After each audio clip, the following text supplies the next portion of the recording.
of this split after being atop the mountain after the first half. We'll have to see what happens here because this is a lot on the line between these two sides. GP and Swain banned out by 100 Thieves. Xayah and Olaf banned out by Echo Fox. So far, so standard. It's important to note that Echo Fox, they selected red side. A lot of teams just go blue because they want to be able to kind of pinch the Xayah Rakan combo, pick up, answers to jungle and whatnot. But right here, Echo Fox are saying counter pick is the name of the game, and 100 Thieves are saying let's ban the Cassiopeia from Damonte and let's ban two champions that we know Huni doesn't have a lot of counters against top lane for our side.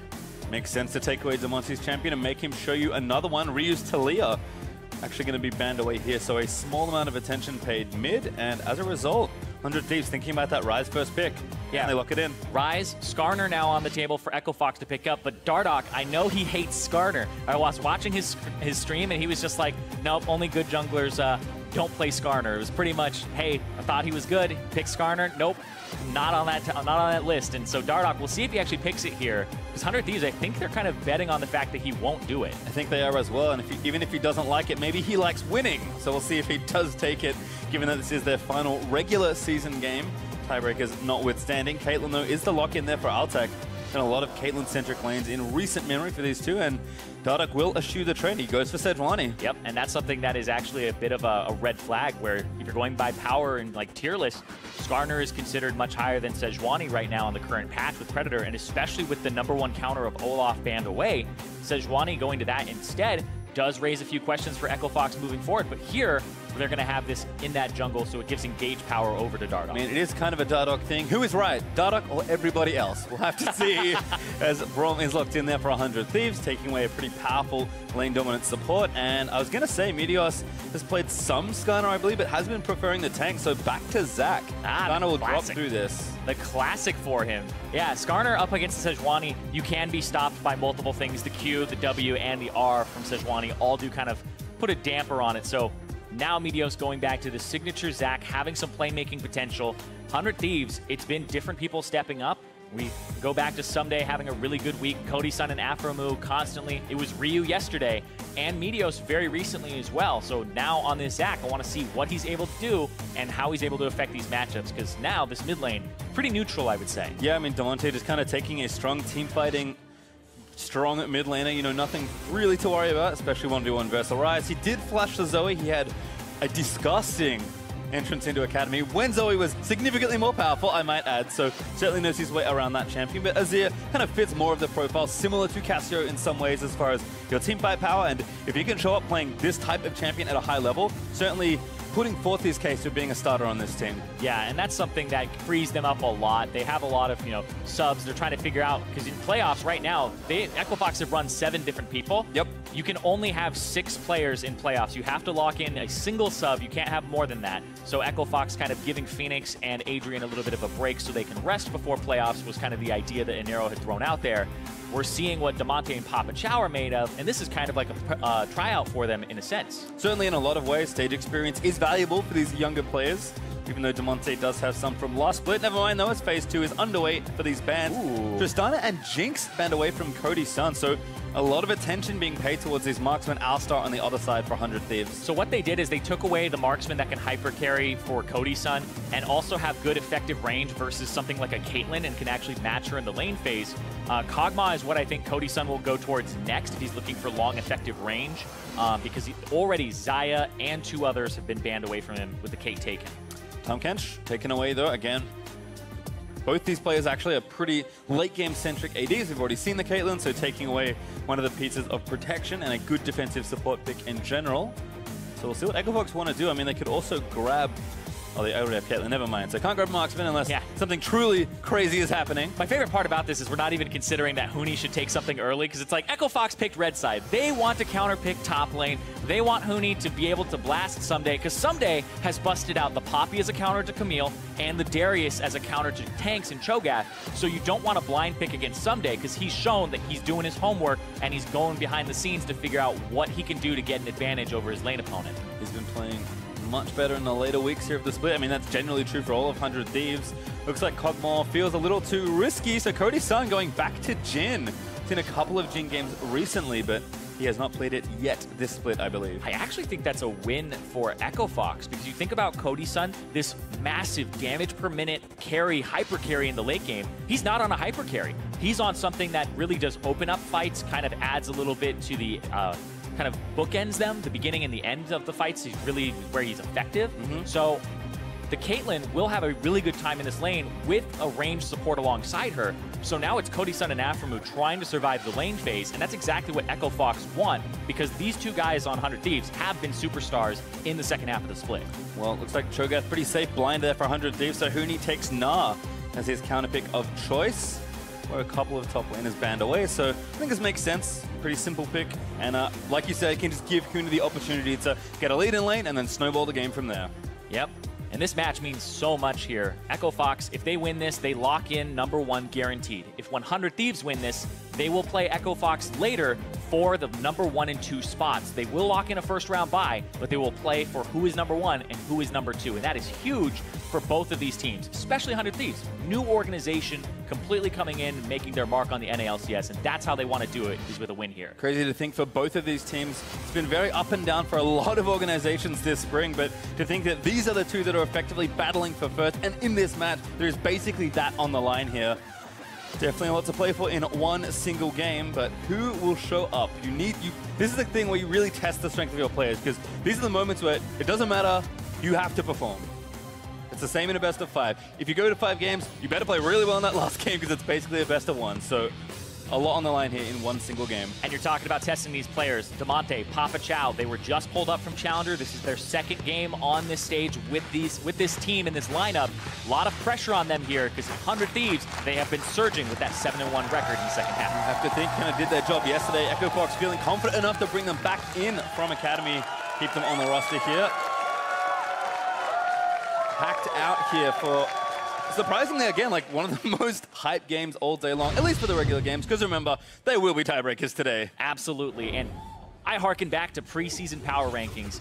No, I don't think anybody I had seen had 100 Thieves and Echo Fox duking it out at the top of the table come the end of the split. It was all like TL, these super rosters have been coming together, TSM with their pickups, and these teams, it was like they're going to need some time and there's a lot of volatility here. But now we find ourselves here at the last day of week 9, and these are the two ones at the top. Apparently 9 weeks was enough. We'll have to see how it all plays out as the teams will move out onto Summoner's Rift. Everyone just hanging out as Papa Chow's maybe getting a little bit of vision, but nobody wanting to walk too far forward here, as they all just spread out defensively across their jungle. And so just looking at the runes that were taken, Papa Chow, the Morgana with the Aerie, a lot of people like this because it gives her some poke with her Tormented Soil, and also when you put a black shield on somebody, it will give them that little physical shield on top of the magic shield. So making sure that he's able to take care of Altec during the beginning parts of the game and later, because it does get stronger as time goes on. Add him a little bit more defensive power there. And then looking at Huni, fleet footwork on that Gnar. We've seen a lot of Aerie, we've seen a lot of back and forth, and it looks like he's just going for sustain in this matchup, because you're going to take some damage from the Cho'Gath spike pass-through. Yep, kind of curious to see if Huni can even convert that into some outplays. That movement speed could help you maneuver a tank, especially in mini form, but if there's anyone that's really going to show up on any champion, I'm going to trust Huni there in the top lane. This looks like a red start here for Meteos, and the same side, at least for Echo Fox, Dardoch on his blue buff, as both bot lanes are going to help out with this initial lead. And the bot lane is really where I'm looking, because that is, in my opinion, the most tilted lane, where you have double ranged into a shorter range and a melee support. So you're going to have a large advantage for Echo Fox here. Want to see if Altec and Papa Chow can synergize and try to pick up a kill in this lane, because this is one that you can have pressure in, and they should have pressure in, whereas top lane is kind of the other one, and I would consider mid pretty neutral. We'll have to see if junglers also agree with you as far as attention they pay, because isolating Huni in any sort of 1v1 could also be troublesome, which I think is why both junglers are pathing towards the top side, at least early on. So far okay though for Cody, going to move forward to get the fourth shot onto Altec. Looks like so far with the Relic Shield able to push the lane a little bit faster. Dematerializer also here for Aphro.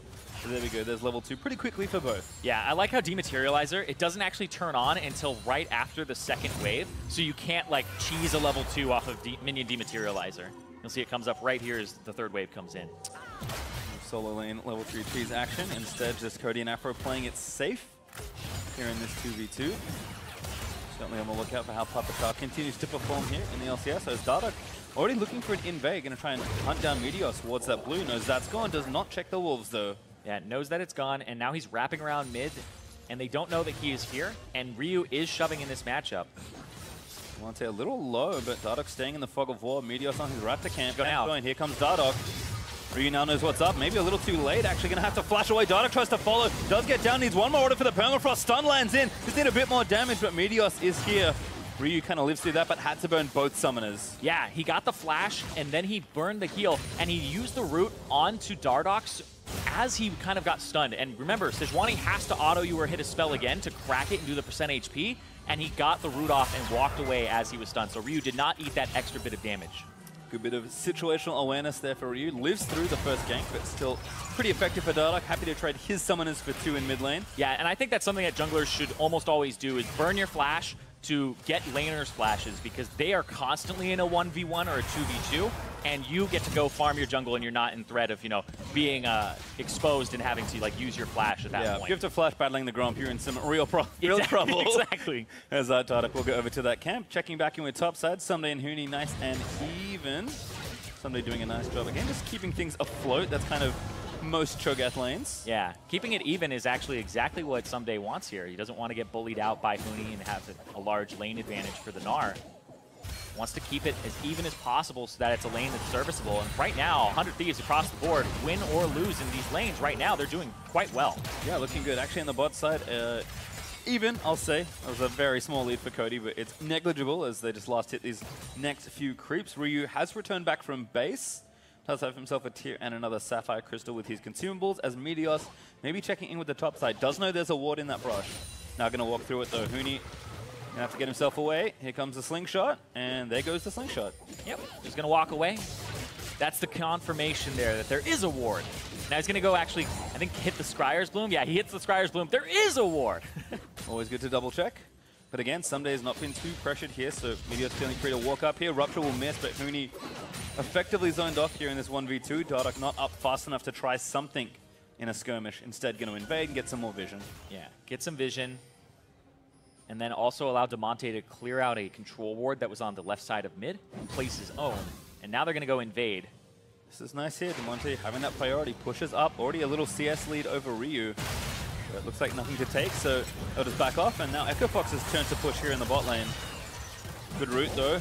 Tower actually is aggroing onto Altec, but not enough follow-up damage. Yeah, still helps him out a decent amount. You can basically, in this lane, as the Jhin Braum, you'll take whatever you can get here, especially since he started with boots and potions. We haven't seen a lot of Jhins lately, so the builds have shifted a whole bunch since he was last meta. And having sustain in this lane is something that kind of harkens back to when it was double range support. And you were like, okay, we're just going to try to sustain through. And he's still doing that here. I wonder if he'll rush Swifties, because a lot of people think that getting the 4th shot off is a large part of your DPS compared to even buying like long swords. We'll have to see. No recalls just yet. Meteos back here in the top lane. As Ssumday did get his recall cancelled by a nicely placed boomerang from Huni. Meteos is hanging out with level 3 slingshot, trying to make it all the way over this wall. Rupture is good. Meteos comes in. Huni with the flash. That's worth it, though. Getting a flash for having to only burn a little bit of time, and you aren't losing anything on the opposite side of the map. Your buffs aren't coming up just yet. There's a few seconds off of them. So Meteos will still get to do his full route and not lose anything to Dardoch. Still in the meantime, Damonte pushing up, growing that CS lead, sitting at 10 right now, with just that early ring plus the Dark Seal and some boots. So Azir kind of continuing to show his individual strength as a champion, has been kind of a mainstay of the metagame all spring long. Ssumday will TP now back to that top lane with a Glacial Shroud, but Huni's going to have his buy, and it will be a little bigger, given that he's trying to take that second TP. In fact, Ssumday's trying to find him and just cancel that, but Huni knows this, going to back off behind his turret. Force him all the way back, and then we'll see what happens. I don't think Huni would actually TP back here unless he's really trying to break a freeze. Let's see, mid lane, both junglers are actually around this area. Ryu now has his summoners back up, and he's already been able to purchase. So we kind of saw him take a 6 CS deficit because of that, but bottom lane, I think, is in even bigger trouble. There hasn't really been jungle retention here, and it's just this 2-on-2 matchup where Altec now has an advantage that's double-digit CS here over Cody, who did rush the Swifties to try and get that shot off. Yep, 2 longswords as well, so kind of sticking to Nouveau Jhin stuff here, but the BS Sword for Altec going to make his presence much better in lane. Already in a situation where they were favored. Meteos coming down, Root looking for Papa Chow, but the Black Shield's going to protect him. Here comes Meteos. Going to try and move it out, but not far enough. There's one strike. Flash forward, looking for the Root. Flash from Papa Chow could be problems. And now the stun's going to land in from the Braum. First blood over, and Cody, of course, grabs it. Of course, he got set up there. Boom! Whoa! All right, well, as Freak would say, assassinated. Certainly been a trend for today, but good trade kill there for other. I just don't think Aphromoo expected to die to a level 1 Caitlyn ult, but apparently that's what happened. Yeah, right here you can see Meteos in that fog of war just barely, so they don't actually see him even charging this up. And then Papa Chow, the way that he plays this though is he's like dodging away from Meteos. Meteos wants to land Q onto Altec and then flash afterwards. And if Papa Chow had just been in the way, I don't think you would be able to reach Altec with the second hit there. But right here, nobody protected him. Ignite was down. Afro's like, I'm fine. Oh, no, I'm not fine. Nope. No Unbreakable up either, I assume. I certainly hope so, but a trade kill nonetheless. Yeah, the trade kill is big because in that situation, you're able to actually get out even or on top as the Caitlyn. Because if the Jhin gets that kill and there's no answer, that first blood means a lot, but now the Caitlyn gets to continue having pressure in this lane. Yep, ADs have gone back and shopped as well, but we'll check in with that in a second as Dardoch, now moving in towards the top lane. Control ward is placed here by Huni, cuts off this vision. He might jump in here for Ssumday. There he goes. Looking for it. Dardoch with the ulti ready, but the angle maybe not quite there. Looks for it now. Ssumday forced to flash. Yeah. With Sejuani, you will usually mask the R with the Q because you can do them simultaneously. So as you're flying, you kind of mask the animation. So Ssumday's not going to risk it. He's just going to flash away when he sees the Q come out. And on the other side for Dardoch, kind of knew that was happening, so didn't use his ulti. Now has it for another attempt. Oh, and Meteos is closer to the area now. Oh, there's the ult landing in. Damage needs to be enough. Ssumday, remember, no flash, but the tower dive not quite in sync there for Echo Fox. Yeah, no minion wave to kind of tank a little bit of that starting aggro. They're just full-on diving there. Well, Huni will at least walk away with a lane lead as he's going to build up CS and shove this wave into the turret. Damonte also on an adventure. Gets a ward down, sees the Scry's bloom. Does some gardening. And going to go back to mid lane now as Meteos tracked by a nice control ward placed there by Echo Fox. Yeah, didn't even check that bush. There's kind of these brush that become part of the metagame where you walk behind your red buff, you walk through the pixel brush, you just check for these wards. That's not one that you usually will check for at all because it's not a very usual or I guess a frequent warding spot for the enemy team. Well done there for Echo Fox. Multi level 9. Just going to just last hit those minions. Bottom lane looking a little bit better here. Not exactly sure what threat Altec and Papa Chow thought they were under, but maybe just afraid of the Meteos regank. Well, the big thing here is I think that they blew all their summoner spells, whereas 100 Thieves, they kept 3 of theirs. The exhaust is still intact. Cody Sun still has his flash, so the pressure does go over to that lane. And I have to say, Cody Sun and Aphromoo have actually played this brilliantly. Not missing much in terms of CS. In 10 minutes, a little bit further than that. And he's already at 94. He's got the second highest CS on his team in a matchup where you should just be straight up losing it because the Caitlyn Morgana range advantage. And that's huge for 100 Thieves if they want to use Cody Sun's pressure and Aphromoo's playmaking later. And all that control translates into the first Drake of the game as 100 Thieves nab the ocean. Dardoch going to get spotted, but Meteos also seen. Dardoch on the Braum. Meteos going to double check that he's there. Hit down a ward that he spotted as well. Also sees the control ward there in the tri-bush. Tries to steal with the stretching strike, but isn't going to land it.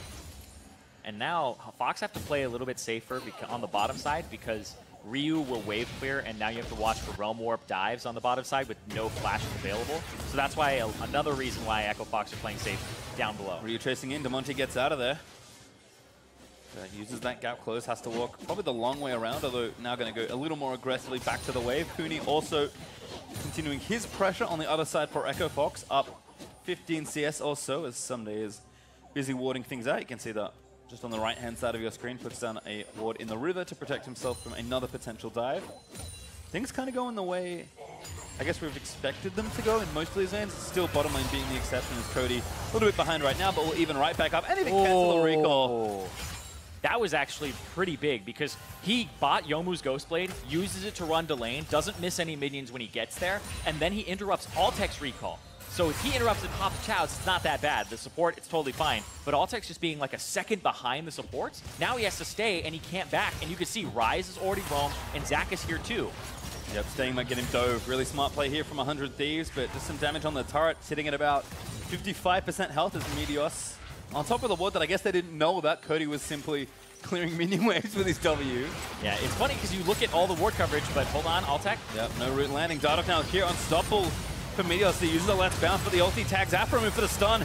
Rooted there as well by the binding. Now the chains from Papa Chow coming out. Gets the ulti down. Cody gonna try and turn it back around. Morgana, so squishy, but Cody can't quite find the angle on that last little shot. Hits Altec instead, but everyone gets away. Yeah, that's flashes blown though, and the heal from Altec. So once again, 100 Thieves now, Summoner Spell advantage on the bottom side. The playmaking can still happen here for 100, even though this is a lane that they should have been losing, and the jungle is now actually swapping it over. And it's a team effort. Hold on though, Damonte versus Ryu. Ryu looking for something. Damonte out of there again, but that's not a good way to try and walk. No One more space. combo. Ryu looking for the Q. Didn't get a land, but barely misses that kill. 10 HP left. Yes, it was below double digits. That was insane. I thought he had him there. Ryu doesn't even flash or anything afterwards. He just says, all right, I'm going to try to get him low. This will kill. Not quite, but he still shoves Damonte out. Somehow Damonte, with cleanse and flash, uses no flash to try and let himself live. So he apparently knew something that we don't. Well calculated regardless, but Ryu mounting up that pressure as the Ryze builds up in items and levels. So you can kind of see this all reflected in the gold leads that are in. One apiece in kills. Yes, the Ocean Drake did go to 100 Thieves, but we are dead even at 14 minutes here as far as the gold front is concerned. Yeah, and right now you can see Cody Sun up about 300 gold on this bottom side, and that's really what I'm tracking, because look at where the vision is for 100 Thieves. It's all in that bottom side of the map, whereas they've just been denying Echo Fox all of their vision. There used to be 4 control wards on this bottom side for 100 Thieves, all positioned in the river, and for Fox they had nothing. They couldn't really see where Meteos was going to come from, and now they're trying to get something back because 100 Thieves have just had so much pressure here. Damonte going to go ahead and snag his blue buff. Dardoch for the donation. Damonte says thanks. Ding's level 11. Looks like Ryu's doing the same, also at the same level, so things looking okay there. Papa Chow missing the binding. Afro with a fake out. Now Cody looking to get some trade back, but Afro did bounce away. And Papa Chow's ulti did burn it in trying to secure some sort of all-in harass. Where is Damonte going? He's just going for wards. He's on the other side of mid though. He's trying to roam out, but Ryu enough wave clear and enough pressure to kind of deter that from happening. Yeah, that's a mid laner who protects his jungler, allows him to not be harassed at his camps or even spotted, because Damonte didn't get wards down, didn't get really much of anything accomplished there because Ryu had shown up. Yeah, no more gardening to do either, so Plant won't give him some vision. Instead, just a wave clear battle for now. Damonte's still up a handful of CS, just over a wave. He's looking back down to that bot side once more. Afro on a trap, binding lands. Unbreakable goes up. Cody looking for the harass, doesn't get the root. Nice black shield from Papa Chow. But everyone's coming down here to the bot side. Both junglers and mid lane is converging on the area. Yeah, but you see even Ssumday's roam mid to look at Damonte. They're trying to make a simultaneous play here.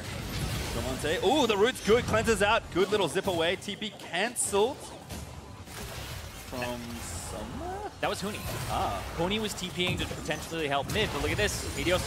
Again, looking for a black shield already popped, though. Good slap together. Let's bounce, gonna move Papa Chow back into the team. Should be a kill, and is Meteos able to collect it. Dardoch just can't save anyone with that ulti. Yeah, they just don't have the damage on Echo Fox's side just yet, and that Jhin is peaking at the right time with the lethality early, and you're seeing all of that damage. And Meteos, he is doing work, landing those Qs constantly on the bottom lane and getting those double stuns. Tough to be surprised, given Meteos' pedigree as a Zac player. Damonte still eating damage from Ryu, who's landing all of these Qs with the Abyssal Mask now finished. Able to get good damage down as Cody and Afro working on that first turret gold. Meteos here should mean this is secured. And this has truly been the sweet life for both Zac and Cody in the bottom lane here. All right, they'll share the solo good as well. Friends forever here in the bot lane as we watch this one again. Yeah, Meteos has just been pretty much abusing the fact that they have this bottom river control. Altec flashes, but it doesn't matter. The Q lands, and then he gets Papa Chow afterwards, and then that becomes the focus. The Morgana, very squishy. One of the reasons that we haven't seen a whole lot of ranged supports, and that it's been Top Kent, Braum, Alistar constantly, is you can make flubs happen. If your flash is down, it's not damning, but when it's a Morgana, an easy target to get on without any escapes, and she's squishy, that just will be a prime target. Yep, I mean, it's the new guy playing Morgana in his second LCS game ever. Seems like a pretty easy target for 100 Thieves. Papa Chow. Tough time, certainly. And thanks to that pressure from Meteos. Looks like Mountain Drake will get traded for Rift Herald, though. Dardoch and Huni going to try and make something happen here in the top lane. Swap incoming also from Echo Fox, Altec and Papa Chow. I think getting out of that lane finally. Yeah, it's Altec and Papa Chow swapping. It's not the team that actually took the bottom tier 1 turret. You You still see Cody Sun. He might shove another wave and then back, but this swap coming out from Echo Fox, they're trying to get a tempo lead here. And like you said, get out of that lane because Caitlyn, you see that the 2 completed items have come through for Cody Sun. Altec's got nothing. He's got parts of 2 different items here. He'll spike eventually, but it's going to still take a while. Right now, I'm looking at the gold, and he's 800 behind. But 2 completed items, you get massive boost when you end up completing items versus just these components. Well, turret take will even some of that out at least, as Huni actually went mid lane just to help Damonte clear out these waves. There was an attempt at pressure transfer here. Dardoch actually stayed top to try and get that turret down. It does fall, but 100 Thieves a little bit faster on the play as Huni's going to finally go back down to that bot side. He does have the Rift Herald, by the way, so might be looking for some sort of solo side lane mission. And Huni is just trying to maximize time there. A lot of the times, killing the jungle camp is not actually worth it because you're missing minions to the turret, but it's focusing a cannon minion, so he's just balancing out his time and then ends up clearing the wave afterwards. So just kind of maximizing and using his time efficiently here. I mean, what else do we expect from Huni, I think, at this point? Yeah, one of those top laners that once he gets an advantage, he's going to start taking your jungle camps. Meteos at it again with a stretching strike. Cody lets it rip with the ulti. Oh, stun forward there onto Ssumday. Nice disengage ult there from Dardoch, but the pressure still here. 5 people in this top side for 100 Thieves. And you can see very well coordinated here, and that leaves Damonte, and it also leaves Huni with the Rift Herald to push lanes on their own here. It's the ultimate extension of side lane pressure here as Huni grabs the Rift Herald, spawns it, going to use it to charge down this turret. Should be a trade, but again, 100 Thieves still up in tempo. The question is, does Damonte get that mid turret on this Azir? Because that will be an actual advantage, and there they go. Does stay for it. Nice moves out. Using those soldiers to zip away to safety. Mid turret there for Fox. Still pretty healthy as well, sitting just over 50% health. So far so good, even though Huni's Rift Herald will kind of time out its usefulness. It's also quite good from Damonte because he did get local gold before he slid away. So he's actually up about 500 gold here over his lane opponent without any kills really between them at all. It's just the 6 CS and then the turret gold. Yeah, been laning very solidly, but Ryu has been out of his lane a little bit more. Damonte has tried to play up with pressure, but I think totally for 100 Thieves, they've just been a bit better about moving around the map. So we'll see kind of what is happening next. Altec is staying here in the top lane to push one more wave in, and Cody right now is sitting in that mid lane. So definitely a lot of different configurations out there. We're 20 minutes through. 100 Thieves, they were up in gold, but now it's back to even thanks to those turret trades.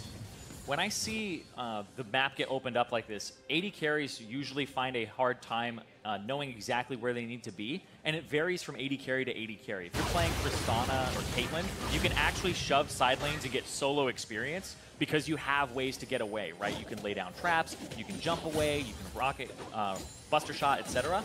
But if you're playing something like Varus or Jhin, you can't solo experience side lanes. You have to split with your support. And so I'm expecting for Altec to find times where he can actually get some experience on his own in a side lane and have Papa Chow kind of pop in every now and then and maybe shadow him. Because Altec needs to play catch up here. And getting those levels and getting that gold by yourself is really going to get him back in the game. Just a reminder that the stakes of this game are still very high. There's a reason it's so close and feels so tense. Zirene, a win here for Fox, will secure them first place, just as a reminder. 100 Thieves will get a buy if they win, though, so kind of on a free roll as the tiebreakers roll into the end of the day. Ssumday here on Huni, but yeah, that's called off.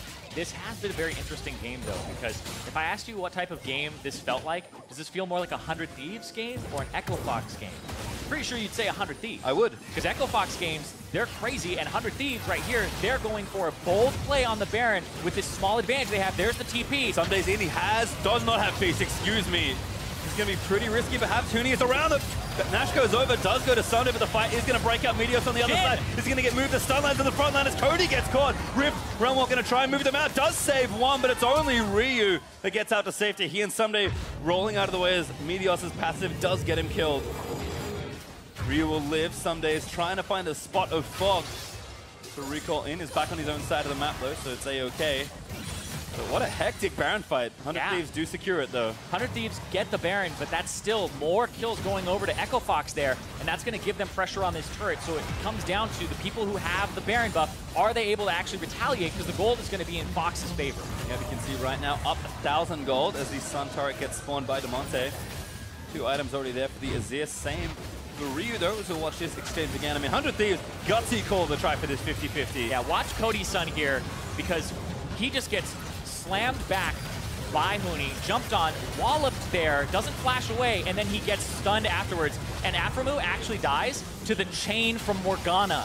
The chain from Morgana, as he was going through, kills him, so his body ends up on the other side. Well, a strong team fight win there for Fox, despite not picking up the Baron. But like you said, now it's all about that counter pressure. Damonte, ooh, little risky. Recalling right in that spot. Looks like out of mid will be the call for 100 Thieves. This is the easy turret to take. Baron going to make this trivial, as turrets do almost get evened back up. 3-4, still in favor of Echo Fox. But the Cloud Drake is kind of what they're looking for next, where Fox, they have a very low bottom tier 2 turret to take on 100 Thieves side, and that's kind of where I think they'll start pressuring next, using mid lane priority to go down to the bottom side. That seems like almost a freebie type turret with no neutral objectives on the map that would influence which lane you want to push. I have to think Huni with his mallet now finished feels pretty confident going down there at almost any time after the Baron's worn off and finishing that one off. 100 Thieves actually calling off a lot of aggression. Just going to take their gold, buy some more items, and kind of know that only with a minute 25 left on this Baron, not that much left for them to take off here. So good that they got the Baron, but it really just is to keep the game afloat. This is not something that really breaks open the game, at least just yet. Still a minute 15 to try and make some more sieges happen. Right now, mid lane, push for priority. It seems like down bottom, Ryu is there though, trying to push that lane out. And I think the last time I saw Ryu playing Ryze in a side lane like this, he had some fancy feet. This was during the first half of the split where he really did crush it. Yeah, we took out the Zhonya's interaction, but Ryu's still been one of the better escape artists here in the NALCS. Cody and Ryu teaming up. This Baron up wave looks like it will bear them enough fruit for a second turret. Tier 2 falls down in bot lane. 100 Thieves even up the turret score. Maybe looking for more. You can see the assist ping in mid. Damonte knows he's the next one to get collapsed on. Yeah, you can see Altec, he's playing the catch-up game. He's side lane Caitlyn right now, shoving it down, trying to get whatever gold he can to hit item spikes. He's at 2 right now, so he's catching up a bit, but he still has a long way to go. It's the wrong lane to run it down, Zirene. Turret falls in mid. 100 Thieves now take the lead, 5-4, and they'll pick up again a sub-1,000 gold lead. Let us go back and spend it. I thought they might not get enough with a minute left on Baron. I was proved wrong. 100 Thieves getting some nice value, kind of perfectly timing out the rest of that sequence, and we're kind of back to even once again, but 100 Thieves should be happy with what they got off that Baron, especially given that the team fight loss was pretty stark. Yeah, when it's even like this, I like to go ahead and look at where the gold is on the team, and right now it's just mid lane is even. Cody Sun is up 1,000 gold over Altec, and then the top lane though, Huni's up 1,000 gold. So it's the split push pressure game from Echo Fox, whereas 100 Thieves, they want to group up, protect Cody Sun, who now has 3 items, with 2 of them being crit items for this Jhin. Good so far. Altec still playing catch up. We saw him again in that side lane, prioritizing his personal farm, given that he does still need to keep going. Huni chasing down Meteos with the frozen mallet, though. Good rupture from Ssumday prevents any sort of extension on that one. 100 Thieves are down here to defend this tier 2. This is the one you talked about earlier, Zirene. The vulnerable turret that Fox can look to take. They're putting 4 people here to try and knock it down. Altec stepping forward, but Minion Wave wears out. Red buff from Altec's actually making this even easier, but Echo Fox not quite confident enough to stand there. And something Altec has done that I see a lot of Caitlyn's do now is you put points into your Q, and then when you start grouping up, you put them into your W. So he already has the max traps now. It's actually what he maxed first. And now it looks like he's putting points into his E next. So his Q is actually going to be level 3 for a good while here.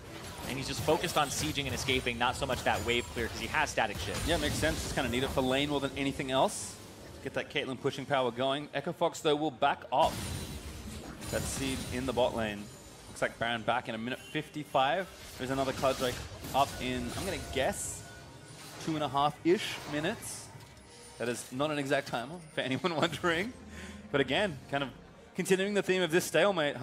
Fox are just trying to continue to get farm on Caitlyn. 100 Thieves probably happy with where their tanks are, if nothing else. Ryu also will scale up nicely, but you need to find a bigger breaking point in this game. Even that Baron that got taken by 100 Thieves kind of kept the game back at its stalemate, so we'll need at least one more big moment to really see who finds a real lead in this game. Yeah, but like we were saying before, it feels a lot more like a 100 Thieves type game where they play an annoying style, and it's not so much an Echo Fox game where they've been able to impose their will on it and have these kind of scrappy fights that favor them. The Baron was the only time that happened, but that was kind of both of them having to what they wanted at the same time. It's like EchoFox want to fight 100 Thieves. They want the objective that'll get them a macro play later.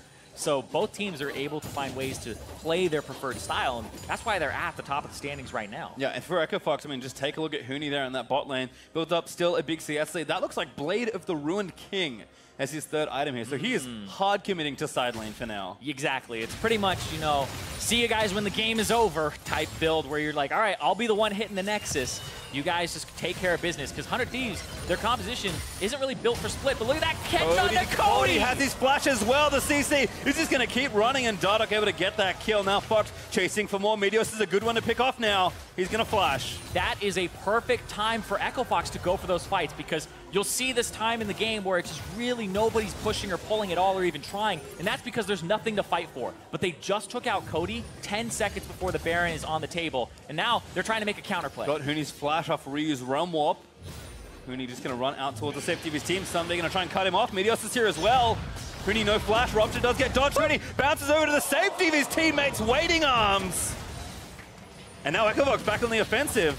That's an I'm helping right there, but look at this. Dardoch looking again. Unstoppable for Meteos. And not be bound.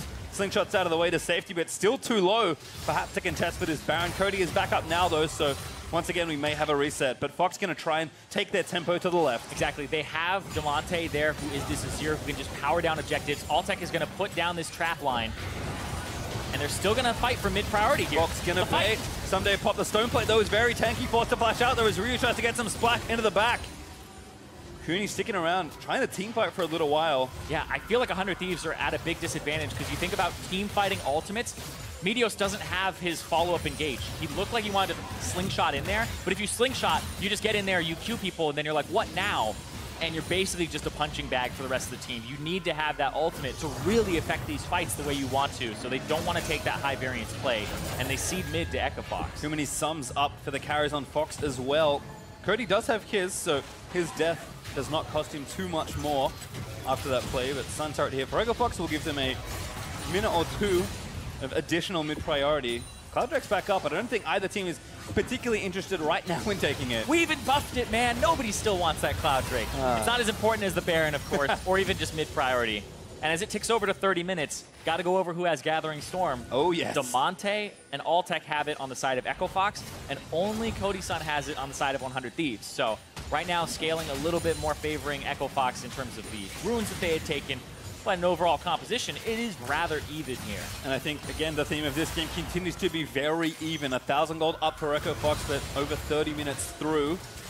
Doesn't seem like much at all as Huni, with an Elixir of Iron, is going to go down to that big side wave, match it, ready with the TP if he needs to come in, but doesn't really want to, given that he has finished that Blade of the Ruined King. He's hoping Ssumday picks a fight in a 1v1. Yeah, he doesn't want to go there either because there's this gigantic wave that is just gobble all that up, Huni, have fun with it, and then eventually, you know, keep splitting, maybe threaten an objective in the future. Well, Flame Horizon incoming as well. Ssumday is stuck pretty firmly with his teammates as 100 Thieves recognize the importance of getting this second Baron. Huni, though, is kind of doing things as quickly as he can. And remember, they have that Cho'Gath.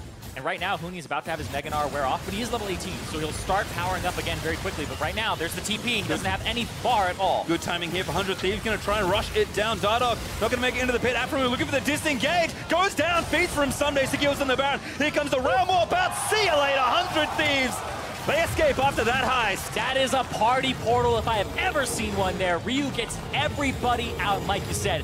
That is a successful heist. Tip my hat to the getaway driver, Ryu. My goodness. Zips everybody out of there. And this is a Baron that can give 100 Thieves a lead. I mean, they used to call him Mafia Boss Ryu all the time. Definitely the head honcho right now. That was a very smooth play, landing his team that Baron. And nobody dies, so they learned from those previous mistakes.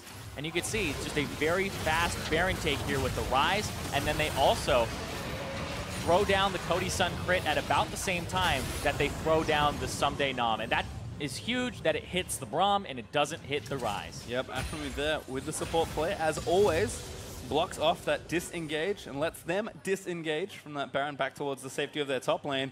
And again, gold back to even, but 100 Thieves thinking that this is not a time to be even in gold. Going to try and siege down these turrets and get themselves a substantial lead. They had a 665-ish gold Baron power play, going to try and make it a little bigger in this one.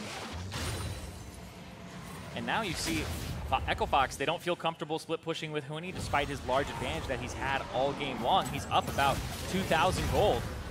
And they're just having him group now because they have to deal with this Baron. Yep, he's got no TP. His flash is coming back up, but he doesn't even have that right now. So Ryu's going to pressure that side lane. Does have his ult almost back off cooldown, 8 seconds away. He needs to join, pressing those minions in. Trap lane there from Altec, trying to prevent any sort of follow-up. Throw the Rune King pop. There's a stun in onto Ssumday. Pop the Stone Plate. Meteos, though, going to try and make stuff happen. Going to look for them together, but the Black Shield onto Huni will continue this play. Meteos popping that stasis, trying to get out, but he's not going to be so lucky. Popped in the blob, those 100 Thieves. Going to turn around and maybe try and save them. Ssumday, mid-fight TP. It's going to save Meteos, who goes back in. And now Cody finds the snipe onto Huni. What a turnaround from the Thieves. That was ridiculous. I don't know how they got away with that. Ssumday, he's so low, he gets out of the fight. Meteos pops his stopwatch, and then he's able to get the TP from Ssumday, who doesn't even care. He's full HP again because the Warmogs. That's heartbreak for Echo Fox. They knew they needed to pull the trigger and make something happen, and they almost found the right fight. Instead, they lose another turret. They may lose more. Huni's still dead for 30 seconds. Baron left up for a minute. Cody Sun has to walk up to threaten this turret. Got to put a meat wall in front of him and allow him to deal damage, because now the Azir wave clear, and you can see that Caitlyn is just critting minions to death. Yeah. I don't even think the cannon minions have that much HP. He's hitting it for like 2,000 with those crits. All right, 100 Thieves. 40 seconds left. Pretty much 2 more waves to play with for another Siege. This one and the next one coming up, but unfortunately for them, they got a gold lead, but it's not super substantial. So we'll watch this fight again. Yeah, I thought Cody Sun would be the target here for Dardoch's ultimate, but they say it's time to go all in onto Ssumday. They get him so low, but the Gargoyle Stone Plate popped at the right time, and then Altec doesn't move forward, can't really chase after. And then Meteos, he popped the stopwatch, he uses the ultimate to try and get away, but then Ssumday, you see he's just getting a lot of HP back here, and nobody's really focused on what they can do to stop this. And Papa Chow flashes out of the way, and Huni's the one who eats that last shot. I mean, it's him or Huni. That's the thing, right? Like, they're both pretty squishy, as it turns out, even though Huni was in Mega Form. He doesn't really have tank items, so Cody was just kind of firing at the best possible angle, hit one, managed to grab Huni, and win the team fight on the back end there for 100 Thieves. I don't know, man. It does percent missing HP. He was missing a lot of HP. Papa Chow wasn't missing as much. I mean, someone run a simulation and do that damage calculation, because I do not know if he would have lived either as Morgana. Yeah, that's true. And obviously, as a pro player, he didn't know either, and he's like, I'm not going to risk it. Huni had flash, but he wasn't expecting the flash to come through with the shot in that position. Conversely, 100 Thieves with a massive amount of team synergy there to even make that miracle happen in the back of that team fight. Still back on the offensive. Baron has one off, though, as the gold still sticks between over 1,000 between these two teams. Does feel like the front line is doing a lot of work for 100 Thieves, though. Yeah, and right now, Ryu with the death cap before Damonte is big. When Damonte gets his, it'll even it up a little bit. But then we also have to talk about these AD carries. Cody Sun, I didn't think the Jhin was going to provide that much in terms of late game damage, but he went Youmu's, not full lethality, and then into crit from there with a lane advantage. And he, so far, been having a pretty damn good game on this Jhin, which you would expect to just get focused down pretty much every fight. He's finding his pockets, finding the spots where he can contribute, and so far he's been doing great. The QSS as that last item is kind of necessary to keep him out of trouble, so now Altec may actually pass him in terms of spikes, because I don't know what that last item is going to be from this Caitlyn, because he may go for more damage, more crit, and then even sell his boots later, where Jhin is not offered that type of luxury. Pretty big amount of poke onto Cody as well. Eats about 25% of his health from Altec's ultimate. He's using it pretty freely, understandably so, at this juncture. Big buff spawning, though. Minute 5 to Elder Dragon, minute 35 until Baron. 100 Thieves have 100% big buff rate so far this game. Only lost a single Drake, actually, to Fox, which I think was the trade after the Baron. Oh, nice steal, Cody. Yeah, gets the red buff. Meteos, unstoppable. Gets himself out with the Let's Bounce, but eats a lot of damage. You're unstoppable, not invulnerable. Exactly. Yeah, I saw 2 big crits come through there. It was like 1,200. I'm like, I don't know if that was Altec or Cody Sun, but yeah, you're right. It was Cody Sun who got that last one. They both have red buffs. And now it's 30 seconds on the Elder, a minute on the Baron. So you got to fight for mid-priority. Back here again, it appears. Thieves. Fishing for some ruptures. Damonte's Banshees is gone thanks to Cody's Flourish. I like how Altec actually has 5 traps to put down, but he put down 4, and now he's putting another one after he's funneled them all in one area. Root on the Ssumday, but not a big deal. Damage. Also not a big deal just yet. Altec gets the Black Shield late, but it doesn't matter. This Black Shield down, though. As soon as it goes down, I expect them to open up. Here they go. 100 Thieves know their timing. He's going to look for a little bit more. Ssumday taking too much damage. Stunned up in the front, but Aphro with the save. Ssumday going to flash out, but Aphro, no, he's the one taking feet. Here comes Huni. Looking for the slam jam. Cody gets out there with a QSS, but Aphro's dead. So much damage in the front line. It's only the carries left, but Damonte, he wants more.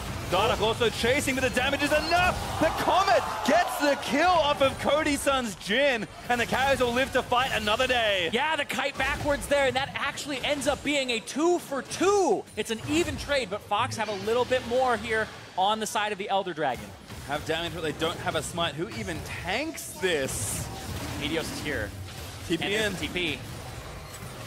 This is risky from Echo Fox. They're going to try and pick a fight, but they maybe don't know Cody is here. The damage is massive. Looking for the grenades. Ryu goes down to Altec's damage. That is enough. Oh my god, Damonte! Such a fast flash to get out from under that flourish. That's a Twitch flash right there. That's one where your just finger has to go bam! Immediately the reaction there from Damonte to not get picked off, but that still stops the Elder Dragon. These young kids and their mechanics these days, Zirene. Ultra fast save on himself, but will not have it for the next engagement. And let me tell you, it will be a big one as teams will reset and respawn. Yeah, feeling a little bit more like an Echo Fox game as time goes on. But yeah, the Black Shield, that's kind of the signal there. Cody Sun backs up, then he opens up as soon as it's down, and that'll mean Ssumday gets the Righteous Glory. He doesn't hit anybody with his Q, but then he's the target. They turn and they try to burn him down, but then Huni got through with the Mega Gnar at the right time. He gets the QSS out of Cody. They focus down Aphromoo, and then Ssumday drops as well. But hey, it's not a replay anymore. Same spot. And not nearly enough time to go through that all. Elder Dragon has been started by Echo Fox. But I mean, Ssumday, he's going to have to walk around if he wants to feast it. And Meteos at the same time. This thing is going down. Not even an attempt at stealing it there. 100 Thieves maybe just playing for the bigger prize. Ryu was also not there. Yeah, it's also Echo Fox. It's just a Cloud Drake with this, so it's not that huge of a burn. And remember, the burn is applied on basic attack. Ooh, that ult hit Altec. Meteos maybe going to go for here. The roots are so long, but Altec, he's on the other side. Let's bounce, drags them all in. Meteos takes him down. 100 Thieves have slayed the Caitlyn, and now they're going to try and wipe the rest of the fight. Ryu, he takes down Huni. Damonte is going to get bound up as he does dip away to safety, but Ryu, he's chasing. He wants Papa Chow. That was insane from Meteos. He got onto Altec, and with the help of his team, he takes him out, and then he almost gets Damonte getting his cleanse at the end.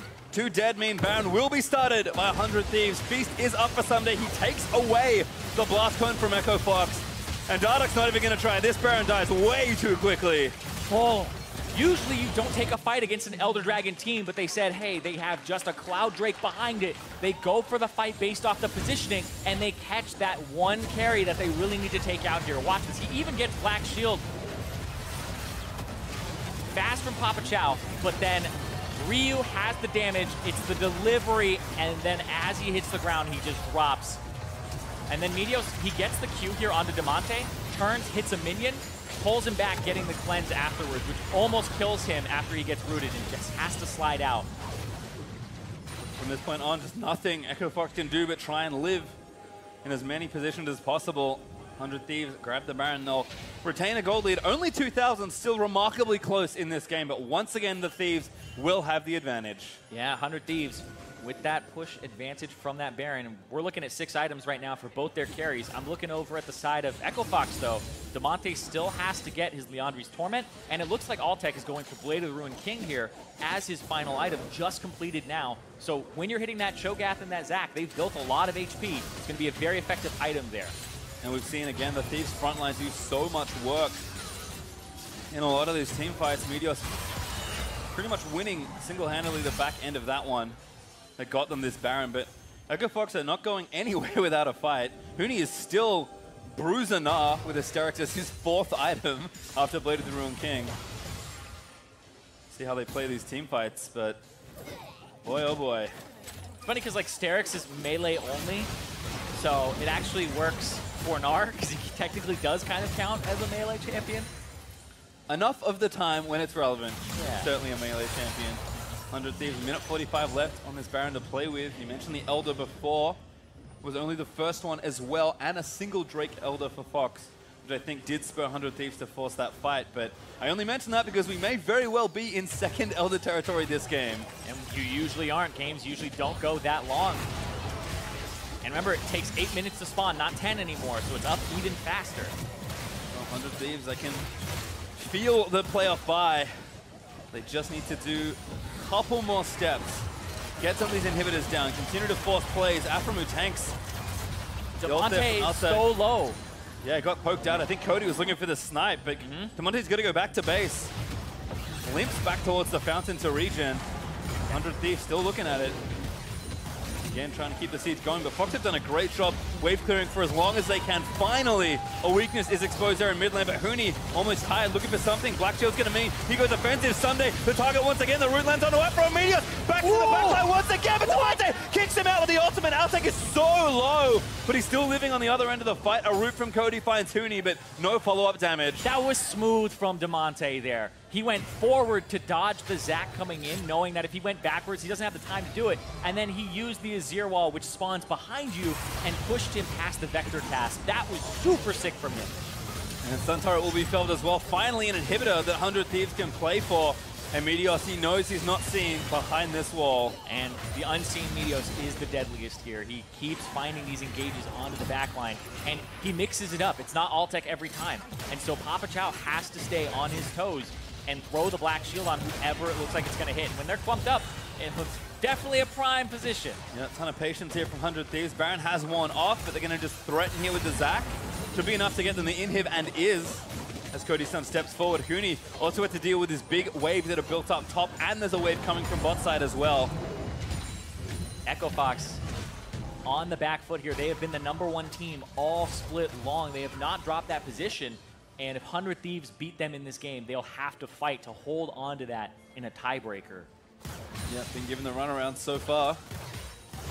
Also remember that 100 Thieves will lock a playoff bye, unseating at Cloud9, who had a weekend to lock it for themselves, and unfortunately for that squad did not show up. So a lot to still be determined, even though this is game 4 of the regular season. Or I guess I should say the second last game of the spring season. Oh, it would be incredible for 100 Thieves to lock in that first round bye. And really, their name actually couldn't be more fitting, because it feels like that first half, they brought attention to themselves, and then immediately it was like, wait, no, they're dropping down. And then it just seemed like this really stealthy kind of climb where, hey, they're actually doing incredibly well, and you have to pay attention to this team that's been pretty much underrated all throughout the second half.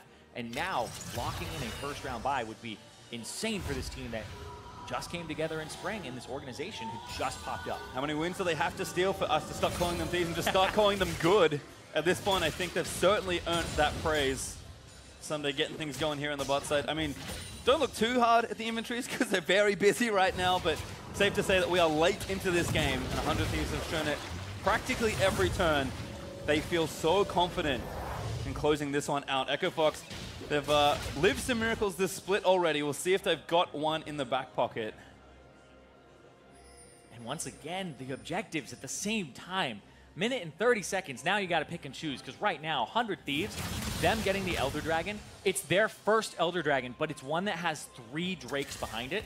But for Echo Fox, them getting Elder Dragon, it's the Omega Elder Dragon. So I think that's the one they're pretty much gonna fight over, because it's really good for 100 Thieves, and it's fantastic for Echo Fox here, whereas the first one, you really didn't mind as 100 Thieves giving it to Fox. The classic con Zirene, 2 big buffs up. Which one do you actually want to take? We'll have to find out, because the heist is still going here for the Thieves as they push through mid. Super assisting them in their wave pressure. Ssumday has been perma bot lane, making sure those waves go in the right directions. He builds it up as well. So you have to think that just based on that positioning alone, it's probably Elder Dragon that the Thieves want. Yep. Set up for that Elder Dragon, prevent Fox from having it, get it on yourself as well. This is a stronger buff for Fox to have, I would say. And looking at the inventories, we're having things getting swapped out here. Phantom Dancer for Cody Sun. He sold the boots. I didn't think he would, but he went for it. And Altec actually sold the Blade of the Ruined King and now has a Bloodthirster instead. Well, looks like somebody cut the line in this game, because Fox have no vision in the river at all. And now finally going to push forward and try and creep some wards in. But if they face check the wrong person, they could be in trouble. Ryu is top lane right now, though. He doesn't have TP, but a bit for him, it doesn't really matter too much. He's going to go ahead and, even though there's a big wave there and he had prepped it, he's like, nope, it's more important for him to actually get down here. Yep, understands the situation, leaves early. Ooh, this is such a rough situation for Fox because there's a Cho'Gath and there's the Zac that has ease of access to the pit, and now he's behind Meteos. He's super sneaky. This is quite the flank from Mr. Meteos. You're not expecting him from this angle. The Black Shield was used onto Huni. Here it comes. The Drake goes over, though. EchoFox might have enough team fight power. Meteos, he can't charge in. Huni maybe sees the fight, looking to go. Uses the ulti in place as he's rooted. Cooldown's being lost, but Fox do get the dragon at least. Meteos here again, funneling them through the choke point. It was the long con all along! Zirene, they're going to look to scoop him back, but the flashes are there for EchoFox. And they all get away with that Elder Dragon, and now Baron is on the table, and that's the next place that they're looking. All right, who's thieving who? 100 Thieves going to realm up into the pit this time. There is no need to retreat. A TP in though from Huni. This could be dangerous. They will get the Baron, but what else will happen? Meteos does smite it down, but how do they get out? Well, Fox want to fight really that rupture from Ssumday. Sick under Dardoch to deny the first engage. Is Damonte gonna slide through? He's right next to Ryu. Way too much damage. Has to go. He knows it as well. Still Ssumday on the front side, eating damage. The Stoneblade is popped. Meteos tries to dive in. His own Stoneblade is popped. Huni looking for the big engage. Rupture again disengages from Ssumday. And Cody bold enough to step forward just to force Fox's retreat. So much happened there that stopped engages over and over again. Huni had just hit Gnar, and it looked like he wanted to jump in, flash, and then maybe make a play. Same with Damonte, who had his flash. It looked like he was going to try to Shurima shuffle the entire team of 100 Thieves, but Ryu stopped him from going in and threatened the position. So 100 Thieves, they are holding on here in terms of just going up against that Elder Dragon. They do not want a flat-out team fight to start just yet. Certainly not. Have to wait till the buff wears off. And also keep in mind, second one lasts 3 minutes and 30 seconds. It's a longer dragon buff. Longer, better, faster, stronger. It is so good for Fox right now in a team fight situation. You saw what almost happened in that last engage around the pit, but 100 Thieves with the Baron, they know they've got at least a mid-inhib to threaten for the retake, but only one inhib, especially this late with Caitlyn Azir, is very defendable for EchoFox, and they know it. Cody going top side. Looks like he's getting the waves pushing over. Like you said, 100 Thieves just trying to spread across the map and get the waves pushing in their favor. Oh, and now it comes to the point where AD carries will cycle through pretty much every item known to man. Altec sold the boots, got the Phantom Dancer, so we're at true 6 items here for both of them. AD's get a lot of buys remorse, Zirene. You know, they kind of buy something like, ooh, that looks shiny, but oh, never mind. Teamfight starting, Dardoch rooted up. Huni also very low. Out again, not that tanky. Stone lands in. The Black Shield was late. Ssumday face taking the damage. Oh, there's another knockup. The next shot misses though from Jhin. Cody had a snipe ready for Huni once more, but we'll just go back to even. And there's just so much damage coming out from Ryu in these fights alongside Cody. And remember, Ssumday, he didn't even nom down there, I don't think. He didn't even get his ultimate off, which probably would have killed Huni, because right now, Ssumday, he's sitting with 6,500 HP. And 1,400 of that is from that offense. Oh my god. Saving it for next time. You can see this inhibitor once again under threat. EchoFox do want to defend though. Dardoch in the front lines, taking up a lot of damage. Meteos again looking for the backside. Kidnap gets 2 down. Let's bounce this good. Damonte falls. Ryu joins in. Huni in the front line is going to get chain CC'd. 100 Thieves find 2 clean kills. Meteos has been playing out of his mind on this Zac. This goes back to Season 3. Superstar, blonde hair, Super Saiyan jungler. Well, we're going back again, looking to retake this inhib. 3v5. Good luck, EchoFox. His inhib 1 will fall. What do the Thieves want to do next? 30 seconds left, 50 seconds, and 45 on Huni and Damonte's death time. As 100 Thieves, they're going to go right for it. Altec has to kind of clear the wave, but it doesn't matter. He's still just trying to take these pot shots. He has the range advantage. And that's actually a retreat now from 100 Thieves. Ssumday tanks Caitlyn ulti. I think he might have rethought that. Yeah, it kind of stops his Warmogs from ticking sooner, so he actually loses a decent amount of time on it. There's now 24 seconds on Damonte. Still a long time left. They gotta hit these turrets. Aphromoo, ooh, cleanses out. There's another rupture on the Dardoch, but it's only Dardoch. They're going to try and tie up Altec. Gets slapped together. Ryu takes him down. And that'll be all she wrote here for the Thieves. They complete the con. I don't think Fox can respawn. They're going to look for that another Nexus turret. Puppetchow, he's going to go down. Dardoch will fall. That's an 8 for 100 Thieves. And I would have put it in Game of the Week, but there's no way you miss this. 100 Thieves sneaking all the way up and stealing a playoff bye. I wouldn't even say they stole this. They earned this playoff bye.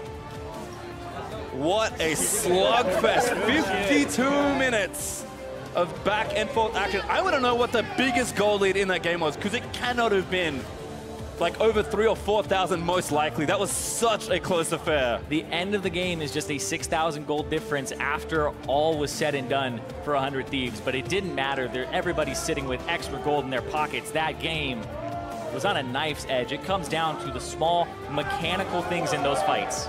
Well, remember, if you guys like tiebreakers, we've got some more. We have maybe less than we could have had, but if memory serves, that was so fun, we're going to do it again at a later date. Yes. These two teams will now play for first.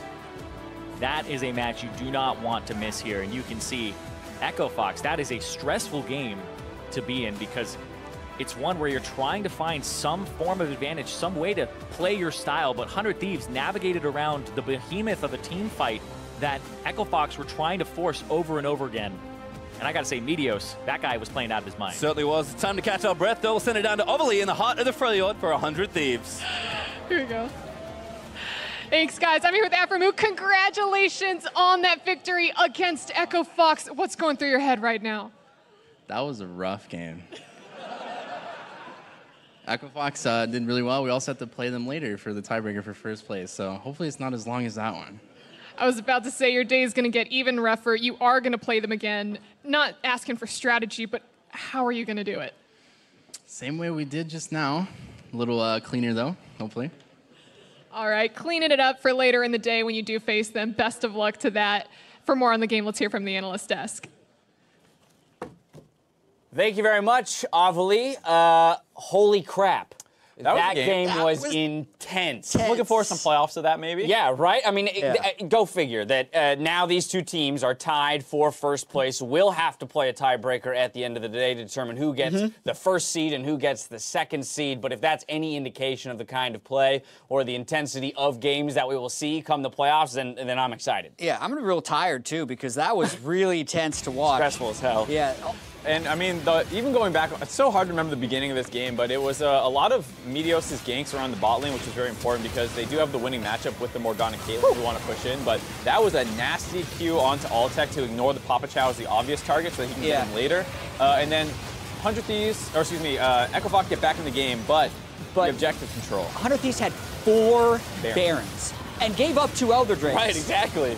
So a lot of objectives kind of traded back and forth right here, but some slick Ryze ults to barely get him out. What was interesting about that Baron is even though they lost 3 people, they maintained Baron on both their side laners, so they're able to get some turrets. And Huni had a sick W This is the first time Cody Sun's been caught out of position in a real long time, I feel like. It's actually the first game in the entire second half of the split where he died more than once.